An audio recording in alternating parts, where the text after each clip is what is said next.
कि सब आप लोग कुंभ में आए। ये कुंभ का कार्यक्रम है। कुंभ में आकर आप लोगों ने कुंभ के बारे में समझा, सनातन के बारे में समझा, पूरी दुनिया के लोगों ने सनातन के बारे में समझा, पूरी दुनिया ने माना कि एक ऐसा कुंभ, एक ऐसा कार्यक्रम जो पूरी दुनिया के बहुत से देश ऐसे हैं जिनकी आबादी उतनी नहीं है जितने कुंभ में एक दिन में अमृत स्नान करने लोग आए।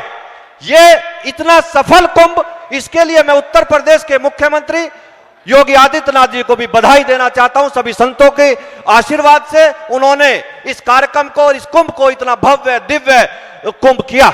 मैं बहुत ज्यादा लंबे समय ना लेते हुए एक बार फिर माननीय पुष्कर सिंह धामी जी का बहुत बहुत धन्यवाद देता हूं कि आपने यूसीसी लागू करके उत्तराखंड में जो पहला प्रदेश देश में बनाया, आप बधाई के पात्र हैं, आप धन्यवाद के पात्र हैं और आज सब गुरुजनों का आशीर्वाद आपको मिलेगा। बहुत बहुत धन्यवाद। जय हिंद, जय भारत।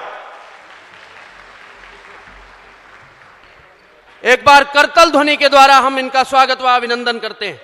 हमारे बीच में 2-3 मुख्य कड़ियां और जुड़ी हैं। महामंडलेश्वर स्वामी वेदानंद गिरी जी महाराज, महामंडलेश्वर साध्वी आत्म चेतनानंद गिरी जी महाराज, महामंडलेश्वर साध्वी दिव्य चेतनानंद गिरी जी महाराज। एक बार इनके लिए भी करतल ध्वनि के द्वारा हम स्वागत व अभिनंदन करते हैं।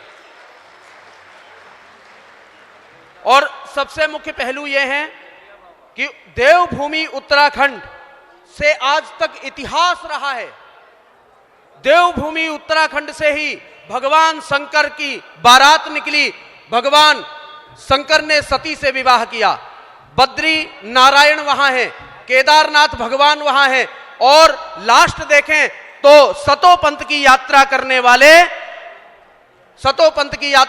वाले 5 पांडव भी वहीं गए हैं। तो प्रारंभ भी उत्तराखंड से हुआ और अंत भी उत्तराखंड में बसता है। तो आज जो प्रारंभ हुआ है, जो आज प्रारंभिक छठा लेकर के यहां पर तीर्थराज प्रयाग में जो आज उद्बोधन उद्घोष हो रहा है, यह साधारण नहीं है।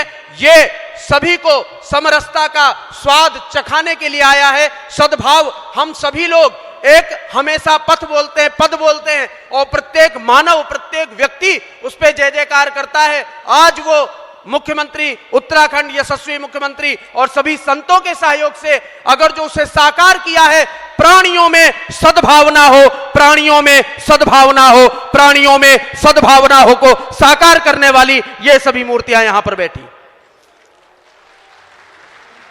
और हम निवेदन करते हैं पूज्य महामंडलेश्वर स्वामी आशुतोषानंद गिरी जी महाराज हमारे बीच में उपस्थित होकर के हमें उद्बोधन करके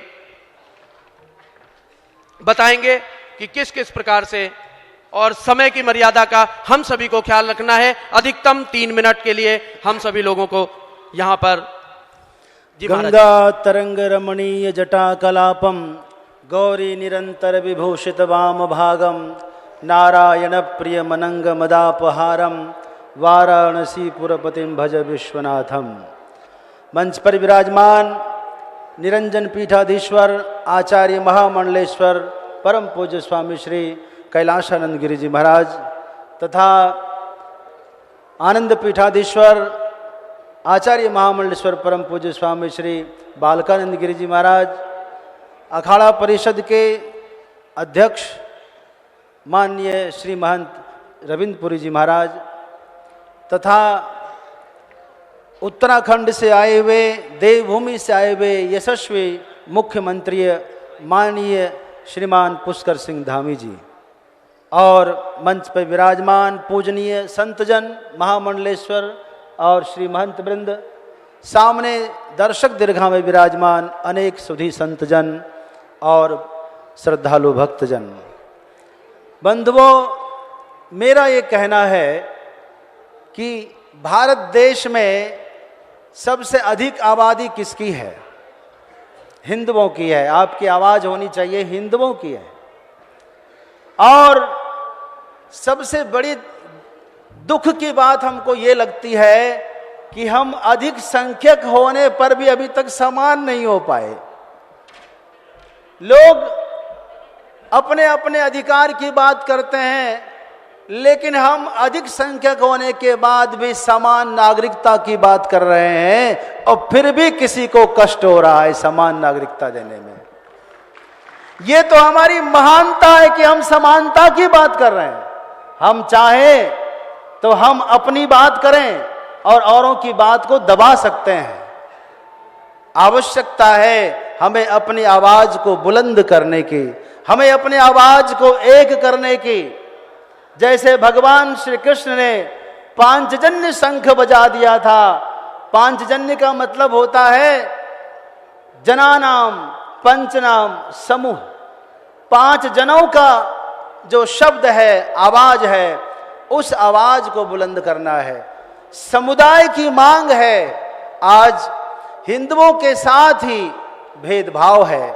हम पूछते हैं आर्टिकल 30 देश में सनातन धर्म का प्रचार करने के लिए मनाही देता है। आर्टिकल 30 की क्या आवश्यकता है भाई?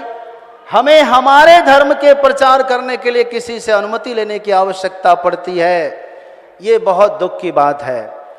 ऐसे में जहां पूरे देश में यूसीसी लागू होना चाहिए और अभी विचार चल रहा है, लेकिन माननीय मुख्यमंत्री श्रीमान पुष्कर सिंह धामी जी को बधाई देना चाहूंगा कि आपने अपने राज्य से इसकी शुरुआत कर दिया है। आपने बिगुल बजा दिया है। आपको बधाई हो। मैं विश्वास के साथ कहता हूं एक दिन पूरे देश में यूसीसी लागू हो के रहेगा। बंधुओं, आज दिल्ली में दिल्ली के जनता ने साबित कर दिया कि हिंदू सबसे आगे है और हिंदू समुदाय की आवाज को आप दबा नहीं सकते। हमारी एकता अखंडता को आप दबा नहीं सकते। इसी क्रम में आज यहाँ सभी संत का समुदाय, भक्तों का समुदाय एकत्रित हुआ है और त्रिवेणी संगमो यत्र तीर्थराज सौच्यते तत्र स्नानम प्रकुर्वीत सर्व पापै प्रमुच्यते।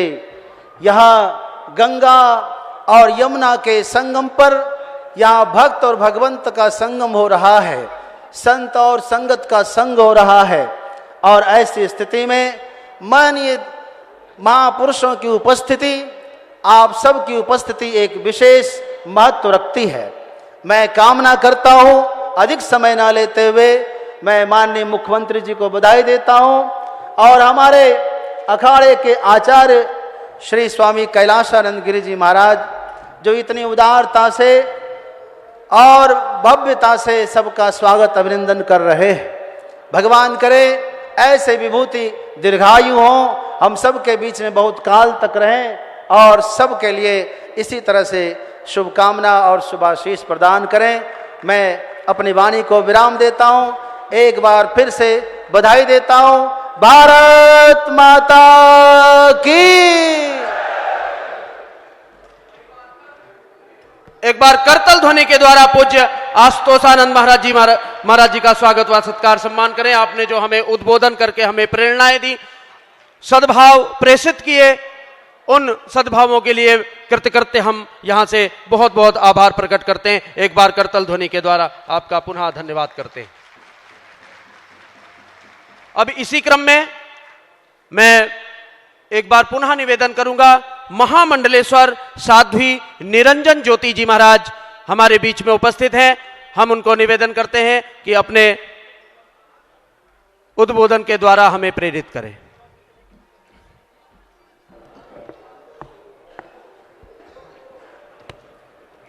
बोले भारत माता की। आवाज में बुलंदी नहीं है। हमारे देवभूमि के मुख्यमंत्री जी विराजित हों और देवभूमि में ही जिन्होंने अपनी तपस्या साधना से कैलाश पर्वत को बुला लिया हो, आचार्य जी विराजित हों और आपकी आवाज धीमी आए तो अच्छा नहीं है। बोले भारत माता की, गंगा मैया की, त्रिवेणी मैया की। आज के इस अद्भुत महाकुंभ के पावन अवसर पर साक्षी होने का अवसर प्रदान करने वाले निरंजनी अखाड़े के आचार्य महामंडलेश्वर पूज्य कैलासानंद गिरी जी के चरणों में प्रणाम करती हुई अखिल भारतीय अखाड़ा परिषद के अध्यक्ष, सौम्य सरल व्यक्तित्व के धनी आदरणीय महंत रविंद्रपुरी जी, उनके चरणों में प्रणाम करती हूँ। और एक फक्कड़ महात्मा जिनको आप देख करके कल्पना नहीं कर सकते कि ऐसा भी व्यक्तित्व हो सकता है, आज इस मंच में विराजित है। अखाड़ा परिषद के महामंत्री महंत हरिगिरी जी महाराज जी का ताली बजा करके सभी लोग स्वागत करेंगे। और जिनके स्वागत और सम्मान में यहाँ सब लोग उपस्थित हैं, ऐसे उत्तराखंड देवभूमि के ओजस्वी तेजस्वी मुस्कुराता हुआ चेहरा, मुख्यमंत्री के रूप में जिन्होंने गोवा के बाद उत्तराखंड ऐसा राज्य है जहां सामान्य नागरिक संहिता लागू की है, उनका मंच की तरफ से, संतों की तरफ से बहुत बहुत स्वागत है। आनंद अखाड़ा पीठाधीश्वर, जिनका एक बालपन ऐसे बालकानंद गिरी जी महाराज जी के चरणों में प्रणाम करती हुई, सिया राम में सब जग जानी, करहूं प्रणाम जोर जुग पानी। मंच पर बैठे हुए सभी आचार्यगणों का, महंतों का, श्री महंतों के, महामंडलेश्वर के चरणों में प्रणाम करती हूँ। और सामने बैठे हुए संत और भक्तों को नमन करते हुए, ये बात सही है कि हम पूरे विश्व में हिंदू ही था, किसी का अभी 1400 साल हुए हैं, किसी को अभी हम 50वें 25वें, जिसको हम 2025 बोलते हैं। लेकिन इतना बड़ा पुराना इतिहास जिसका कोई गणना नहीं है, 5000 तो मालूम है कि हम 5000 से हैं, वर्षों से हैं, लेकिन हम लोग अपनी कमजोरी के कारण हम कटते चले जा रहे हैं। मैं मंच में बात जरूर रखना चाहती हूं, क्योंकि देश के यशस्वी प्रधानमंत्री जी के नेतृत्व में मुझे पूरे देश में जाने का अवसर प्राप्त हुआ। मिजोरम जैसा एक प्रदेश है जहां आप भगवा ध्वज लेकर के नहीं चल सकते। नागालैंड में सरकार बनी हमारी, लेकिन आप नागालैंड से साफ हो गए, केरल से साफ हो गए, पश्चिम बंगाल में भी आपके बांग्लादेशी घुसपैठी आ चुके हैं। यह एक चिंतन का विषय है कि बांग्लादेश के अंदर यदि वहां के हिंदुओं ने एकता एकजुटता दिखाई होती तो वहां के हिंदुओं को बांग्लादेश छोड़ के भागने के लिए मजबूर नहीं होना पड़ता। मैं माननीय मुख्यमंत्री जी का आभार व्यक्त करती हूं। आज आपने कमजोर कर दिया जो देश के यशस्वी प्रधानमंत्री जी करना चाहते थे। सामान्य नागरिक संहिता लागू करना चाहते थे, इसी देश में लागू करना चाहते थे। कहीं ना कहीं हम लोग जातियों में बट करके, पार्टियों में बट के हमने देश को कमजोर कर दिया। प्रधानमंत्री कमजोर नहीं हुए, सरकार कमजोर नहीं हुई है, देश कमजोर हो गया है। इसके लिए हमें चिंतन करना पड़ेगा कि कहीं हम ये कमजोरी हमारे लिए ही मुसीबत ना बन जाए। इसलिए मैं इन्हीं शब्दों के साथ उत्तराखंड के माननीय मुख्यमंत्री का, और उत्तर प्रदेश के मुख्यमंत्री भी वो देवभूमि के पैदा हुए योगी जी हैं, जो आज पूरे उत्तर प्रदेश में एक अपनी पहचान बना चुके हैं।